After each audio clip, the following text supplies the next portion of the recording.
હીરાની ચમક ક્યારેય ઓછી થતી નથી, પરંતુ છેલ્લા ઘણા સમયથી હીરા ઉદ્યોગમાં મંદીનો માહોલ જોવા મળી રહ્યો છે. હીરાની ચમક ધીમે ધીમે ઓછી થવા લાગી છે. હીરા ઉદ્યોગમાં મંદી આવતા રત્ન કલાકારો અને હીરા ઉદ્યોગ સાથે સંકળાયેલા વેપારીઓ અને કારખાનાના માલિકો મૂંઝવણમાં મુકાઈ ગયા છે. ખાસ કરીને રત્ન કલાકારોની હાલત કફોડી બની ગઈ છે. જો આવી જ મંદી હીરા ઉદ્યોગમાં જોવા મળશે તો રત્ન કલાકારો કોઈ બીજો વ્યવસાય કરે તો નવાય નહીં, પરંતુ વેપારીઓ અને રત્ન કલાકારો આશા રાખી રહ્યા છે કે ખૂબ ઝડપથી હીરા ઉદ્યોગમાં તેજી આવે અને ફરી હીરા ઉદ્યોગ ધમધમે. શું અને છેલ્લા ઘણા સમયથી હીરા ઉદ્યોગમાં મંદી ચાલી રહી છે, શું કહેશો? મારું નામ કરશનભાઈ ડોબરિયા, સાવરકુંડલા ડાયમંડ એસોસિએશનનો પ્રેસિડન્ટ છું અને અમરેલી જિલ્લા ડાયમંડ એસોસિએશનનો સભ્ય છું. અને આ હીરાની પરિસ્થિતિ એવી છે કે અમારે 3 વર્ષ થઈ ગયા છે. યુક્રેન ને રશિયાનું યુદ્ધ ચાલુ છે ત્યારથી અમારા ધંધાની માઠી દિશા બેઠી છે. અને એમ થતું હતું કે આ વર્ષે સુધરશે, બીજા વર્ષે, ત્રીજા વર્ષે સુધી કોઈ અપેક્ષા સુધરવાની નથી લાગતી હવે. અને અટાણે એવી પરિસ્થિતિ અમરેલી જિલ્લાની થઈ છે કે અમરેલી જિલ્લો પછાત છે. અમરેલી જિલ્લામાં હીરા ઉદ્યોગ ને ખેતી સિવાય કોઈ ધંધો નથી. એમાંય ખેતીમાં પાણીનો પ્રોબ્લેમ છે, એટલે રત્ન કલાકારોની માઠી દિશા બેઠી છે.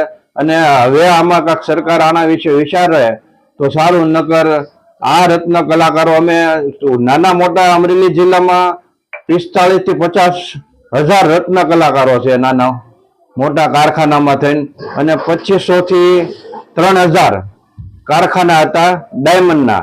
એમાં નાના મોટા બંધ થતા થતા અને 1500 યુનિટો ચાલુ છે. 1500 યુનિટોમાં જો આમને રહે તો આ પરિસ્થિતિ ખરાબ થાય અને બંધ થઈ જવાના આરે છે.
હારમાં ખાટ છે એ જોઉં છું, જોઈ લઈ ઉભો રહે.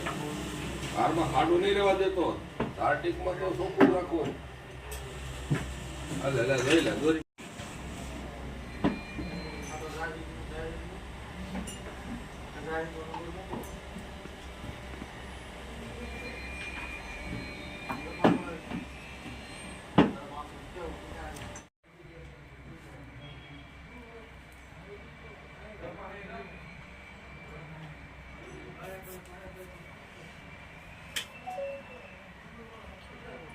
બોલું તો વાંધો ના.